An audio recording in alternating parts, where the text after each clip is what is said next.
নবীজি বলেছেন শেষ জামানার নারীরা এমন হবে, নিসাউহুম কাসিয়াতুন আরিয়াত। শেষ জামানায় কিয়ামতের আগে নারীদের ফিতনা এমন ভাবে বাড়বে, নিসাউহুম কাসিয়াতুন আরিয়াত। কাপড় পরলেও তারা মনে হবে কাপড় পরেও উলঙ্গ আছে। অর্থাৎ কাপড় পরছে ঠিক আছে, এত টাইট বুরখা সব ভাঁজ বুঝ বুঝা যায়।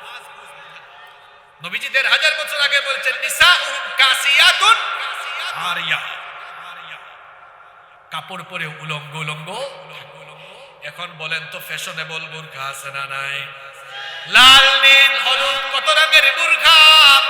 বোনদেরকে বলবো কালো রঙের বুরখা পরবেন, আবার টাইট ফিট বুরখা পরা যাবে না, লুজ বুরখা পরতে হবে। আপনারা আপনাদের ঘরের স্ত্রী এবং আপনাদের ঘরের মহিলাদেরকে বুরখা পরাননি? বুরখা পরান? যারা বুরখা পরান না তাদের জন্য কি ওয়াজ? তাদের জন্য একটা ওয়াজ আমার আছে, বলবো? যারা নিজের বউকে বুরখা ছাড়া শাড়ি টাড়ি পরাইয়া বউয়ের পেট পিঠ বা শরীর দেখাইয়া হাঁটা চলা করে, এরা হচ্ছে বেরুচি, এরা রুচিশীল না, এদের রুচিতে সমস্যা। বলবেন হুজুর কেমনে যুক্তি দেন? হ্যাঁ যুক্তি দিচ্ছি আমি।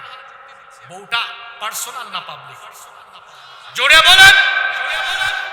পার্সোনাল যদি হয়, আপনার বউয়ের পেট পিঠ হাতের কবজির উপর পর্যন্ত, কোমরের উপর পর্যন্ত পাবলিক দেখে আপনার কি লজ্জা লাগে না? আপনার কি রুচিতে সমস্যা? হ্যাঁ, আবার অনেকে বউয়ের ফটো ফেসবুকে আপলোড হবে। এরা আরো সাংঘাতিক, এদের রুচি আরো খারাপ। কেন খারাপ বলি? বউ এটা পার্সোনাল না পাবলিক? আর ফেসবুক ফটো আপলোড দিছে, একজন কমেন্ট করছে ওয়াও, কমেন্টে উত্তর দিয়েছে থ্যাংক ইউ। এখন তো থ্যাংক ইউ বলে না, ঠিক না যুবকরা? থ্যাংক ইউ বলে দেয় না? ঠিক, সব ঠিক। এরপর আরেকজন বলতেছে ইস। নিজের বউরে দেখে হে ইস বলে না, আরেকজন ইস বলে। বুঝছেন ব্যাপারটা?